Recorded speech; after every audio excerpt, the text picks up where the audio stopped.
Ketika kita mendengar ada ancaman resesi dan krisis, kita sebagai masyarakat awam selalu panik. Kepanikan ini akan semakin besar jika resesi tersebut berlanjut ke depresi. Hal ini wajar sih, karena di setiap kali ada resesi, itu artinya pertumbuhan ekonomi kita minus selama 2 kuartal berturut-turut, dan ditandai dengan melemahnya daya beli masyarakat sehingga produksi menurun dan PHK ada di mana-mana. Akibatnya, angka pengangguran juga meningkat. Resesi, depresi, dan juga krisis selalu dianggap sebagai bencana ekonomi yang mengerikan oleh masyarakat. Tapi tahukah kamu, kalau di balik bencana ekonomi ini tetap ada pihak yang panen keuntungan besar? Karena sejatinya, resesi, depresi, dan krisis ekonomi itu hanyalah metode pemindahan kekayaan dari masyarakat ke segelintir elit tertentu. Bagaimana selengkapnya?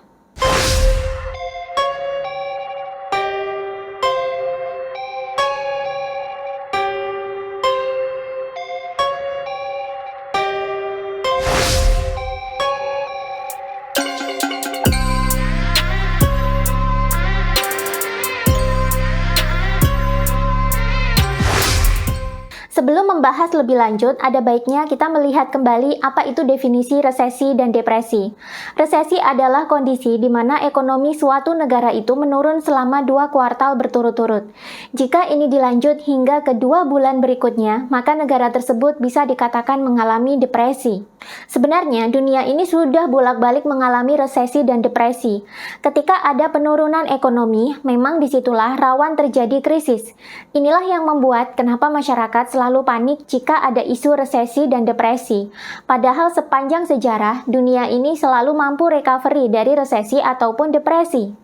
Dunia sudah berkali-kali mengalami resesi dan depresi, mulai dari Great Depression 1929, resesi pasca Perang Dunia Kedua, krisis moneter Asia 97-98, krisis subprime mortgage di Amerika Serikat tahun 2008, dan juga krisis akibat pandemi COVID-19. Di saat terjadi krisis, memang uang dan kekayaan akan menguap dari kantong masyarakat. Tapi kemanakah larinya uang dan kekayaan tersebut? Apakah hilang begitu saja? Tentu saja mereka tidak hilang. Uang dan kekayaan hanya berpindah dari masyarakat biasa ke segelintir elit yang itu-itu lagi. Sebagai bayangan, mari kita melihat kembali krisis hebat yang pernah menghantam Indonesia dan Asia di tahun 97-98 yang membuat harga rupiah anjlok, pengusaha yang berhutang dalam US dollar banyak yang bangkrut, dan Indonesia terpaksa menjadi pasien IMF dan wajib merestrukturisasi sejumlah kebijakan ekonomi di bawah kontrol IMF. Apa yang sebenarnya terjadi saat itu dan kemana sebenarnya uang-uang tersebut berpindah dari Asia?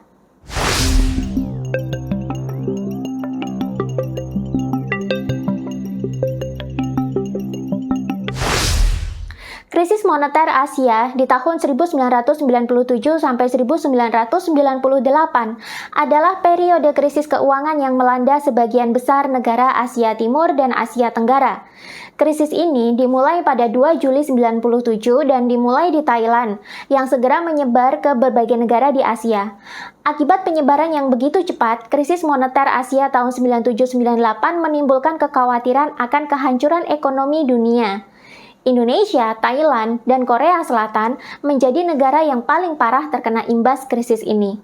Di Indonesia, krisis moneter ini sampai berakibat pada timbulnya krisis sosial dan politik, bahkan berbuntut pada lengsernya Presiden Soeharto pada tahun 98. Penyebab krisis moneter Asia pada 97-98 ini sangat kompleks dan masih diperdebatkan hingga kini. Diduga, penyebab utamanya adalah hot money bubble atau gelembung uang panas. Uang panas adalah dana yang dikelola secara spekulatif atau untung-untungan dalam pasar modal untuk mendapatkan hasil yang tinggi dalam waktu yang singkat. Semakin besar gelembungnya, maka semakin banyak pula dana yang diperlukan. Dalam pasar keuangan, kita sudah biasa menemukan perusahaan hedge fund yang memang mengumpulkan dana para investor dalam jumlah besar untuk diinvestasikan di sejumlah instrumen tertentu di pasar modal. Krisis 97-98 ini dulu juga disebabkan karena ulah salah satu perusahaan hedge fund yang memperjualbelikan sejumlah mata uang di Asia Tenggara. Sebenarnya, pada akhir 1980-an hingga awal 1990-an, banyak negara-negara di Asia Tenggara termasuk Thailand, Singapura, Malaysia, serta Korea Selatan mengalami pertumbuhan ekonomi hingga 8-12% dalam produk domestik bruto atau PDB mereka. Ternyata pertumbuhan yang disebut keajaiban ekonomi Asia itu berada di dalam bayang-bayang risiko besar. Pasalnya, perkembangan di negara-negara tersebut ternyata didorong oleh ekspor dan investasi asing. Suku bunga yang tinggi saat itu dan nilai tukar tetap diterapkan untuk menarik uang panas yang meningkatkan pinjaman luar negeri di sektor keuangan dan perusahaan. Makanya, di kala itu banyak sekali pengusaha yang berhutang dalam US dollar. Pada pertengahan 90-an terjadi guncangan yang mengubah tatanan ekonomi menyusul dengan pulihnya Amerika Serikat dari resesi. Kenaikan suku bunga Amerika Serikat akhirnya menarik aliran uang panas dari para investor ke pasar modal Amerika Serikat yang memperkuat nilai dolar Amerika Serikat sehingga melambung tinggi. Akibatnya, pertumbuhan ekspor terhambat, investasi asing beserta harga aset di Asia mulai runtuh. Para investor asing yang panik pun mulai menarik diri, yang menyebabkan jatuhnya mata uang negara-negara Asia dan timbul krisis ekonomi di wilayah ini. Krisis moneter Asia pun dimulai di Thailand pada 2 Juli 97 setelah nilai mata uang baht Thailand mengalami depresi atau kejatuhan. Selain itu, hutang luar negeri Thailand juga membengkak. Segera setelah itu, hal yang sama juga dialami oleh negara-negara di Asia Timur dan di Asia Tenggara lainnya. Krisis terparah dialami oleh Korea Selatan, Indonesia, dan Thailand, yang diikuti oleh Hong Kong, Laos, Malaysia, serta Filipina. Sedangkan perekonomian Brunei Darussalam, Cina, Singapura, Vietnam, Jepang, dan Taiwan juga terganggu, tetapi tidak terlalu parah. Rasio hutang luar negeri terhadap PDB pun naik dari 100% menjadi 167%, bahkan melampaui 180% pada masa krisis terparah. Ini tentu jumlah yang sangat mengerikan. Ibarat individu, kita akhirnya punya hutang yang jumlah cicilannya ternyata 167-180% dari jumlah pendapatan per bulan kita. Tentu saja sisanya akan sulit untuk dibayar dan risiko gagal bayarnya sangat besar. Krisis moneter ini sangat merusak nilai mata uang, pasar saham, dan juga harga aset lainnya di banyak negara di Asia Timur dan di Asia Tenggara. Selain berimbas pada kehidupan ekonomi, krisis moneter juga berdampak pada kehidupan politik negara. Di Indonesia, Presiden Soeharto yang telah memimpin selama 32 tahun akhirnya lengser. Hal yang sama dialami oleh Perdana Menteri Thailand, Young Chayut, yang terpaksa mengundurkan diri akibat krisis moneter. Krisis moneter 97 yang menimpa Asia juga memicu sentimen terhadap investor barat, terutama George Soros, yang merupakan investor sekaligus spekulan handal keturunan Yahudi Hungaria Amerika, yang dianggap sebagai pemicu krisis. Bukan hal yang mengherankan lagi jika George Soros memiliki perusahaan hedge fund yang bisa merubah arah market keuangan. George Soros saat itu dianggap sebagai dalang di balik jatuhnya nilai mata uang dan aset-aset di Asia Timur dan Asia Tenggara di pasar modal dunia. Dan dampak krisis moneter 97 tidak hanya menimpa negara-negara di Asia saja. Investor asing juga menjadi ragu untuk menanamkan modal atau meminjamkan uangnya ke negara-negara berkembang di seluruh dunia, selain di Asia Timur dan di Asia Tenggara. Selain itu, harga minyak dunia juga turun, yang mengakibatkan beberapa perusahaan menjadi terpaksa melakukan merger atau penggabungan perusahaan. Dalam periode itu, kekayaan menguap dari Asia Tenggara dan Asia Timur. Uang tersebut tidak hilang begitu saja, namun hanya berpindah tangan. Uang yang semula diparkir di negara-negara di Asia dalam sekejap berpindah ke pasar keuangan Amerika Serikat. Sedangkan para elit pemain besar pasar modal banyak yang berkumpul di pasar modal Wall Street. Di sanalah kekayaan dunia berkumpul dan hanya dimiliki oleh segelintir elit bankir dan investor saja yang menguasai 99% kekayaan di dunia. Uniknya, para elit yang menguasai pasar keuangan dunia ini juga banyak yang merupakan elit yang sama, atau setidaknya keturunan elit yang sama dengan yang membangun jaringan bank sentral di dunia dan menghutangi pemerintah.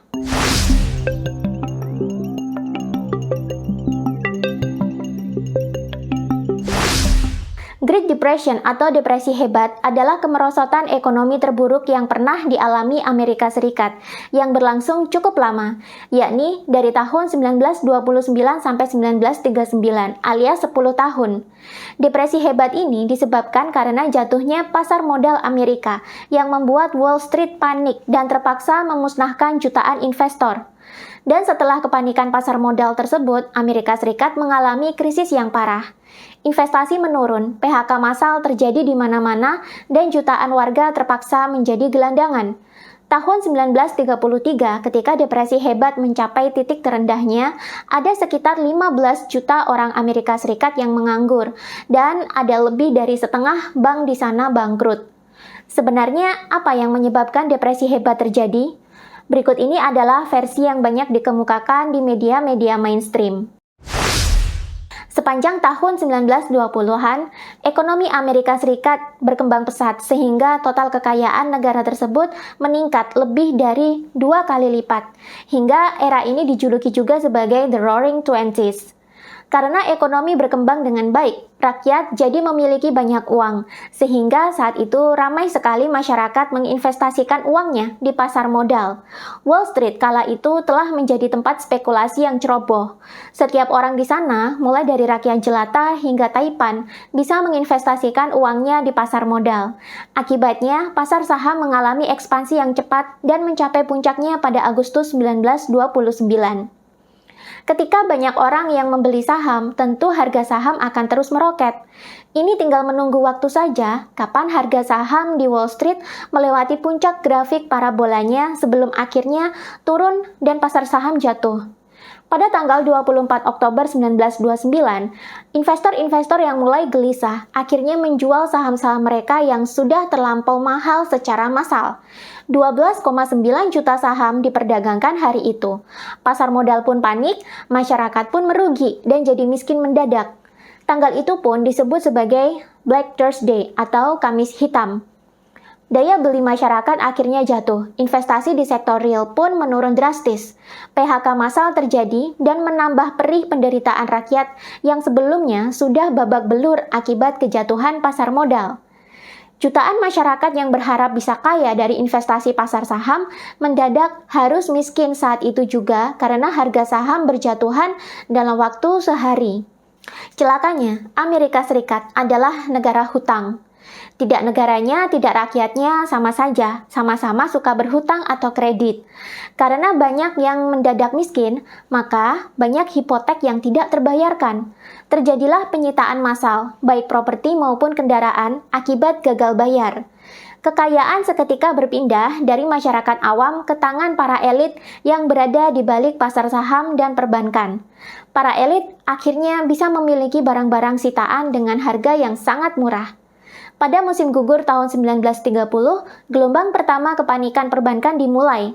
Total ada 4 kali gelombang kepanikan perbankan melanda Amerika Serikat.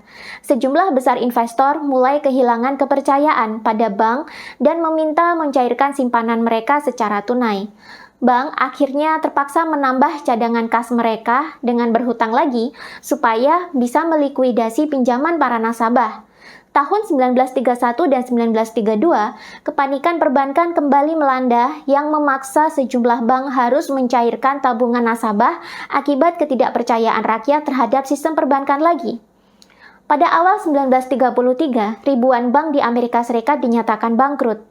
Great Depression atau depresi hebat ini baru bisa diatasi setelah Amerika Serikat dipimpin oleh 2 presiden berbeda selama 2 periode. Bagaimana cara mengatasinya? Tentu saja pemerintah Amerika Serikat harus berhutang lagi kepada bank sentral. Padahal bank sentral Amerika Serikat dimiliki oleh elit-elit swasta yang sepenuhnya independen dari pemerintah. Pinjaman ini lantas disalurkan ke pengusaha-pengusaha agar mereka bisa membuka kembali keran produksi dan merekrut tenaga kerja. Dengan demikian, rakyat bisa kembali memiliki uang dan perekonomian kembali berjalan. Itu kalau versi media mainstream. Kalau menilik lebih dalam lagi ke para elitnya, hal yang lebih mengerikan justru akan ketahuan. Sebenarnya, sebelum Amerika Serikat mengalami Great Depression, Amerika Serikat dipimpin oleh Presiden Warren Harding yang mencanangkan kebijakan penurunan pajak dan peningkatan tarif impor. Dua kebijakan ini berhasil membuat ekonomi Amerika Serikat maju dan hutang Amerika Serikat terhadap Federal Reserve sejak Perang Dunia Pertama berkurang sebesar 38%.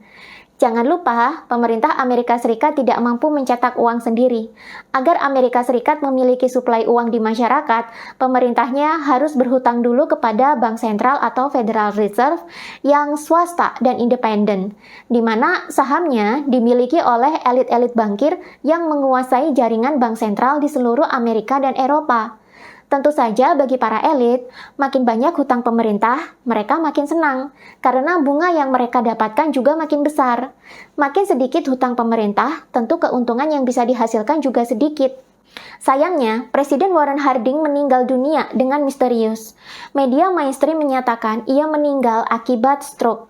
Namun, ada pula dugaan bahwa ia sengaja mati diracun. Presiden Warren Harding lantas digantikan oleh wakilnya, Calvin Coolidge. Federal Reserve mulai membanjiri perekonomian dengan kredit murah, sehingga suplai uang di masyarakat membengkak hingga 62%. Daya beli masyarakat pun meningkat, ekonomi tumbuh subur. Namun pada bulan April 1929, Paul Walberg yang saat itu menjabat sebagai Wakil Direktur Federal Reserve memberi peringatan kepada sesama kolega bisnisnya bahwa depresi hebat sudah direncanakan untuk akhir tahun ini. Akibatnya, pemain-pemain raksasa di Wall Street seperti John D. Rockefeller, JP Morgan, Joseph Kennedy, Bernard Baruch, dan lain-lainnya keluar bersamaan dari pasar saham dan menyimpan uang mereka dalam bentuk tunai maupun emas. Bulan Agustus 1929, Federal Reserve juga mulai memperketat peredaran uang di masyarakat. Bulan Oktober 1929, bankir-bankir besar di New York memanggil kembali piutang 24 jam mereka, sehingga broker saham dan investor harus menjual saham mereka saat itu juga demi menutup hutang. Tidak peduli berapapun harga saham saat itu, bursa saham pun mengalami kejatuhan karena aksi panic selling massal. Di depan publik, Federal Reserve mengklaim akan melindungi negara dari depresi dan inflasi. Namun, mereka terus mengurangi suplai uang di masyarakat. Tahun 1929 sampai 1933, The Fed telah mengurangi suplai uang di masyarakat sebesar 33%. Dalam beberapa minggu setelah pasar saham Amerika Serikat jatuh, tidak kurang dari 3 miliar US dollar menguap. Dalam waktu 1 tahun, ada 40 miliar US dollar uang atau sekitar 624 kuadriliun rupiah jika menurut kurs saat ini, menguap dari masyarakat. Tentu saja uang ini tidak berarti hilang, hanya berpindah saja, yakni berpindah ke tangan para elit bankir dan investor yang berada di balik pasar saham Amerika Serikat. Setelah melihat bagaimana cara uang bekerja dan berpindah dari masyarakat ke tangan para elit, sepertinya sulit untuk tidak mengatakan bahwa resesi, depresi, dan krisis adalah cara para elit untuk mengambil kembali kekayaan mereka yang kini tersebar di masyarakat. Di saat masyarakat susah dan menderita akibat keruntuhan ekonomi, para elit bankir di pasar modal yang berada di balik kantor mewah mereka, rumah mewah mereka, atau sedang menjalani liburan mewah mereka, justru mendapatkan kekayaan yang melimpah. Ini bukanlah hal yang sulit bagi mereka karena merekalah yang menciptakan sistem perekonomian dunia. Dan semuanya disetting agar kekayaan ujung-ujungnya akan kembali ke tangan mereka, bahkan dengan keuntungan yang sangat besar. Para elit ini ada di balik bank sentral dan pasar modal Amerika Serikat. Mereka memberi hutang kepada pemerintah dengan cara membeli obligasi pemerintah di pasar modal. Mereka juga mengumpulkan dana para investor untuk dimainkan di sejumlah instrumen pasar modal. Mereka sengaja membuat Amerika Serikat bertumbuh dengan hutang. Ketika perekonomian rakyat jelata sudah mulai mencapai puncaknya, para elit akan menjatuhkan perekonomian agar terjadi riset ekonomi dan mereka bisa mendapatkan kembali kekayaan mereka yang dulu dilepas ke masyarakat dengan untung yang berkali-kali lipat. Mereka ketatkan likuiditas dolar. Mereka naikkan suku bunga The Fed agar US dollar kembali ke kantong mereka. Mereka membeli saham-saham di saat harga sedang rendah dan membiarkan ekonomi bertumbuh. Mereka juga membiarkan rakyat jelata menikmati investasi di pasar saham, sehingga harga saham semakin meningkat. Di saat harga saham berada di puncaknya, mereka menjual massal saham tersebut sehingga bursa jatuh dan rakyat jelata mengalami clash. Namun pada dasarnya, para elit sudah mendapatkan keuntungan melimpah. Keuntungan akan semakin bertambah ketika mereka mendapatkan properti hasil sitaan dengan harga yang murah akibat gagal bayar kredit sejumlah nasabah. Mengapa gagal bayar bisa terjadi? Karena uang rakyat jelata sudah habis ketika berinvestasi. Uang mereka sudah berpindah ke kantong para elit. Sekarang mereka harus rela propertinya disita karena tidak mampu membayar cicilan. Properti itu tidak dimiliki oleh bank, melainkan dilelang kepada para elit dengan harga yang sangat murah. Demikianlah ekonomi berjalan, dan demikianlah para elit mengontrol dunia agar kekayaan terpusat pada mereka saja. Setelah aku posting vlog tentang cerita kesembuhan aku dari penyakit metafisika di YouTube, ternyata banyak yang mengalami hal serupa. Banyak yang mengalami sakit yang tidak bisa disembuhkan hanya secara medis, banyak yang merasakan depresi, dan ada juga yang mengalami kebangkitan spiritual tapi tidak tahu harus sharing dengan siapa. Dulu sampai banyak banget yang telepon minta untuk dibimbing meditasi sampai sembuh, tapi dulu guru yang membimbing aku untuk sembuh masih sibuk banget. Sekarang aku bisa meminta beliau untuk meluangkan waktu membuka sesi private healing buat kalian semua. Jadi buat kalian yang ingin konsultasi seputar healing, baik healing untuk kesembuhan fisik maupun mental, ataupun hanya perlu teman untuk konsultasi terkait spiritual, kalian bisa jadwalkan untuk membuat sesi private healing bareng guru aku langsung ya. Dan seat ini terbatas hanya untuk 3 orang saja per hari. Klik tombol atau swipe up di bawah video atau baca deskripsi video untuk informasi selengkapnya.